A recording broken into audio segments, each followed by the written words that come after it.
Bonjour membres de l'unité Ishin, j'espère que vous allez tous extrêmement bien. Aujourd'hui, nous allons parler du chapitre 807 de Kingdom. Pour cette review, je vous propose une vidéo qui sera divisée en 3 grandes parties.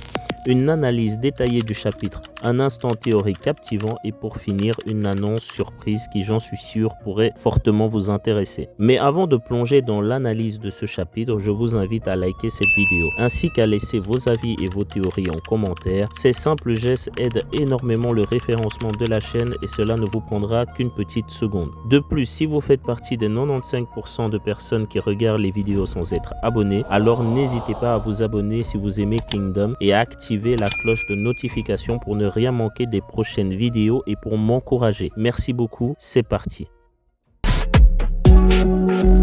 Oh shit.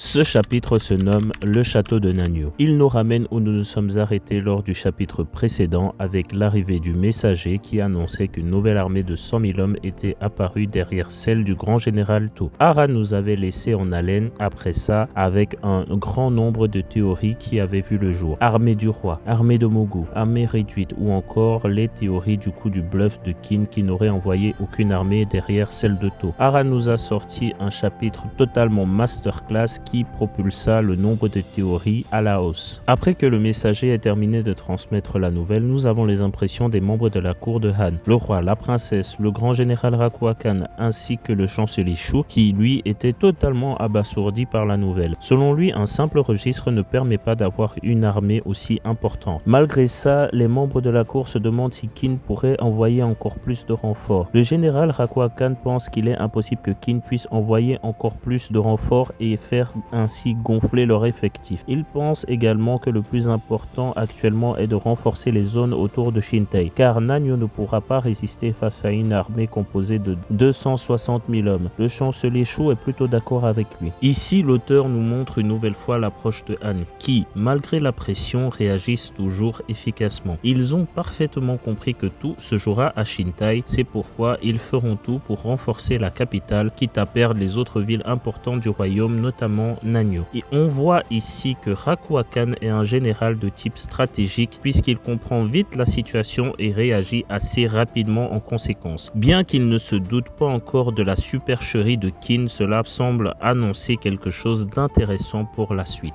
Immédiatement après ça, le roi ordonne d'abandonner Nanyō et d'envoyer immédiatement un message au seigneur de Nanyō ordonnant aux troupes de se déplacer vers Shintai. La princesse conteste la décision en pensant aux habitants vivant à Nanyō. Le roi lui répond que ce qui est crucial actuellement c'est la force située à Nanyō. Il ajoute que Nanyō tombe ou pas, Shintai ne doit surtout pas tomber. C'est ainsi que vivre à Han comme ils l'ont toujours fait jusqu'à présent et comme ils le feront à l'avenir. On peut voir ici que le roi et ses sujets pensent avant tout à Han, sans forcément penser aux habitants car selon eux si Shintai tombe, c'est tout le pays qui tombera. J'aime beaucoup cette partie car Hara nous montre un roi plutôt fragile, différent de Sei qui avait quant à lui su galvaniser des habitants en les transformant en soldats lors de la bataille de Sai. Il s'est même battu en allant vers les premières lignes, montrant qu'il est un roi plutôt courageux, contrairement au roi de Han qui n'y songe même pas une seule seconde. C'est pourquoi j'ai hâte de savoir si les membres de la cour du roi seront prêts à tout donner pour sauver Shintai. Dans la page suivante, le chancelier Shu dit une chose intéressante, c'est que le seigneur vivant à Nanyō, Ryuan, est l'un des hommes les plus talentueux parmi les seigneurs de Han. Donc dans cette situation, c'est plutôt un soulagement pour Han. Il nous montre que Ryuan est un homme de confiance connu à Han et il semble avoir totalement confiance en son talent. Du côté de Nanyō, la nouvelle tombe. Les soldats de Nanyō doivent partir en direction de Shintai. Les membres de la cour demandent à Ryuan si le roi les a abandonnés. Il leur répond que oui et s'ils comprennent la situation, il faut arrêter de paniquer. Un des membres de la cour n'accepte pas la décision prise. Il demande si Shintai ne bouge pas, est-ce que l'armée de Nanyō devra affronter Kin seul. Ryuan lui fait savoir que non seulement c'est le cas, mais qu'en plus, l'armée sera envoyée à Shintai. Et un autre membre nous fait comprendre que cela signifie que les 50 000 hommes du général Akuan-Koku devraient être envoyés avec les 20 000 hommes de Nanyo vers Shintai. Ryoan leur répond en disant que la bataille pour Nanyo est perdue d'avance. Même s'il laissait les 20 000 hommes de Nanyo, Nanyo tombera de toute façon. Il n'y a pas d'autre choix que de se rendre sans combattre. Hara nous fait comprendre que le plan de Kyokai et du grand général To a eu une efficacité énorme. Les membres de la cour se demandent qu'est-ce qu'ils vont devenir, car leurs familles vivent à Nanyo. Ryoan demande si l'armée de Kin est toujours sur les plaines de Eiji, et le rapport confirme cela. Ryoan dit à l'un de ses sujets qu'il peut s'enfuir avec sa famille s'il le souhaite, mais que cependant il devra s'assurer de mettre en sécurité autant de personnes importantes que possible. Pendant que les autres membres de la cour s'en vont, il leur dit de confier les soldats de Nanyo au général Akuan-Koku. Ensuite, un autre membre de la cour demande à Ryoan si le général est d'accord avec le fait de battre en retraite alors que Kin est si proche. Ryoan lui répond que le général est un soldat dans l'âme, c'est pourquoi il suivra les ordres de Shintai. Ryoan ordonne également qu'on envoie la nourriture de Nanyo vers Shintai, car puisque l'armée de Kin arrive, il pourrait alors s'emparer de la nourriture, empêchant ainsi Shintai d'être à l'aise au niveau du ravitaillement. Deux autres membres de la cour lui demandent également de s'échapper. Il leur répond que le rôle du seigneur est de rester au château, et que s'il doit offrir sa vie pour sauver autant de vies que possible, alors il le fera. Il leur dit également qu'il leur est reconnaissant de leur soutien durant des années, mais il les conseille de s'échapper avec les membres de leur famille. Hara nous montre ici que le seigneur Yuan est quelqu'un de très sage, très intelligent et surtout très bienveillant vis-à-vis de son peuple. C'est certainement un homme très apprécié et respecté par le peuple. Il me rappelle un peu Kisugi, un homme prêt à tout pour sauver les siens.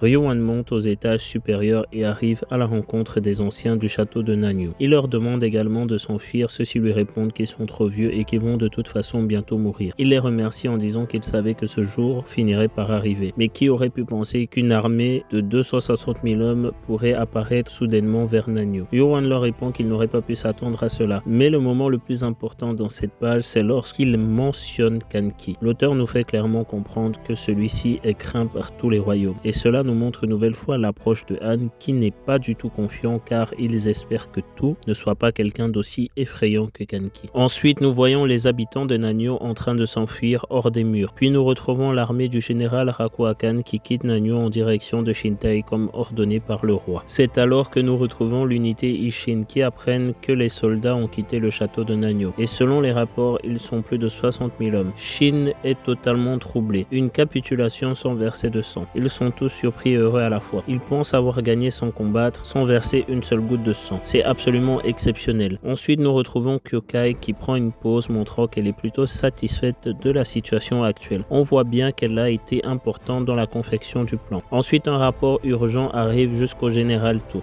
À la suite de ce rapport, nous tombons dans un flashback d'une conversation entre Shobun-kun, Shoei-kun et le grand général To à Kanyo. Il leur fait savoir qu'il utilisera des tactiques psychologiques. Le but du plan est de prendre Han sans combattre. Shobun-kun se demande comment cela serait possible. To ajoute qu'il voudrait en plus de ça une armée de 100 000 hommes. Shoei-kun lui répond que cela serait impossible, car Kin n'a pas la capacité à lever une armée de 100 000 hommes ou encore de recruter de nouveaux soldats. To leur répond qu'il n'a pas besoin de vrais soldats, mais il faudrait simplement que ça en ait l'air. Ensuite, nous tombons sur l'armée qui se trouve derrière l'armée du grand général To. Nous constatons que cette armée est principalement composée de civils, mais en majorité des vieillards. Cela fut un énorme bluff de la part de Kin, mais ce qui sera intéressant, c'est de voir comment ils réagiront quand ils se rendront compte que le grand général To ainsi que Shin sont totalement différents du grand général Kanki. Dans la dernière page, nous avons des informations importantes données par l'auteur. Nous comprenons que par conséquent, en utilisant le registre, il suffit de rassembler 100 000 personnes âgées et même celles des générations plus anciennes pour donner l'impression que celle-ci ressemble à une vraie armée. Ensuite, nous comprenons qu'il n'y aura en réalité aucun combat car une fois qu'il se rapproche du château, celui-ci se rendra probablement sans combattre. Enfin, les 100 000 personnes âgées pourront bientôt être payées et relâchées une fois qu'ils auront atteint ce point. Ce chapitre est absolument masterclass et nous fait comprendre une fois de plus que Hara Sensei est un auteur totalement incroyable car bien que beaucoup avaient pensé à cette possibilité, rien n'était moins sûr. Le suspense était intense et aujourd'hui nous avons la réponse. Merci Hara. Selon moi, dans le prochain chapitre, Kin atteindra enfin Nanyo. Ils se rendront compte que la ville a totalement été laissée par la majorité des soldats qui se dirigent actuellement vers Shintai. L'auteur nous a fait comprendre avec la case mentionnant Kanki qu'il est réellement possible de duper et de faire peur et donc de bluffer Han. C'est une information capitale qui conforte le fait que la tactique de Kin est adaptée à un royaume comme celui de Han. Ensuite, nous aurons probablement une conversation avec les plus hauts placés du château de Nanyo. Ils se rendront compte que c'était un piège de Kin et qu'ils ont perdu Nanyo. Mais ce qui sera intéressant, c'est de voir comment ils réagiront quand ils se rendront compte que le grand général To ainsi que le général Shin sont totalement différents d'un général comme Kanki. C'est ce moment que j'attends le plus dans les prochains chapitres. Peut-être aurons-nous droit à une conversation entre To et Ryoan. Dans cette partie, nous allons essayer d'imaginer ce que Kin pourrait faire une fois arrivé à Shintai. Je pense que la meilleure tactique possible pour continuer à mettre la pression sera une division de Kin. Kin devra encercler Shintai comme avait pu le faire Riboku à Sai. Je ne pense pas que Han se laissera faire aussi facilement. Ils essaieront sûrement de résister, c'est pourquoi j'ai hâte de voir Haku Akan et Hakuon Koku à l'œuvre. Puisqu'ils ont l'air d'être confiants vis-à-vis de leur capacité à résister à l'envahisseur, j'ai hâte de voir ce qu'il en sera sur le terrain. Car Kin approche de Shintai. Certes, lentement, mais sûrement. N'hésitez pas à laisser vos meilleures théories dans les commentaires, j'en parlerai dans la prochaine review. J'ai hâte de vous lire. Aujourd'hui, j'ai une annonce spéciale à vous faire. Manga Reigns n'est plus tout seul. Deux grosses pointures de la sphère Kingdom ont officiellement rejoint l'unité. En premier lieu, Romain de Yan alias Gekeshin. Tout le monde le pensait mort face à Oken, mais il n'en est rien, car il a été miraculeusement sauvé par Shin. Il décide alors de rejoindre les rangs de l'unité. Suivi par l'énigmatique Ickerman alias Riboku, qui quitta Zao après que le roi l'exila une nouvelle fois. Apprécié par Karyoten, Shin finit par demander à Riboku de rejoindre l'unité, mettant ainsi fin au rôle de Karyoten. Sachez que cette collaboration permettra à la chaîne de vous proposer du contenu toujours plus travaillé et bientôt des cadeaux pour les membres de la communauté. Tomes, figurines et plein d'autres trucs encore, c'est l'objectif principal de la chaîne. J'espère qu'on saura vous remercier pour votre soutien. C'est pourquoi je vous invite à les accueillir comme il se doit. Merci beaucoup, vraiment. Avant que la vidéo ne touche à sa fin, je tenais une nouvelle fois à vous remercier énormément pour votre soutien. Nous sommes enfin une unité de 400 soldats et cela aurait été impossible sans vous. Objectif 500 pour la prochaine review. De plus, la vidéo sur Kanki et Riboku est en cours de préparation. Ne vous en faites pas. Ce sera certainement une surprise, mais je ne vous en dis pas plus. Et voilà, l'unité, c'est fini pour aujourd'hui. J'espère que la vidéo vous aura plu. N'hésitez pas à laisser votre meilleur pouce bleu et à vous abonner à la chaîne. N'oubliez pas non plus d'activer la cloche de notification et laisser vos théories en commentaire. C'est le meilleur cadeau que vous puissiez me faire et c'est totalement gratuit. Je vous retrouve la semaine prochaine pour la review, suivie de près par la vidéo sur Kanki contre Riboku.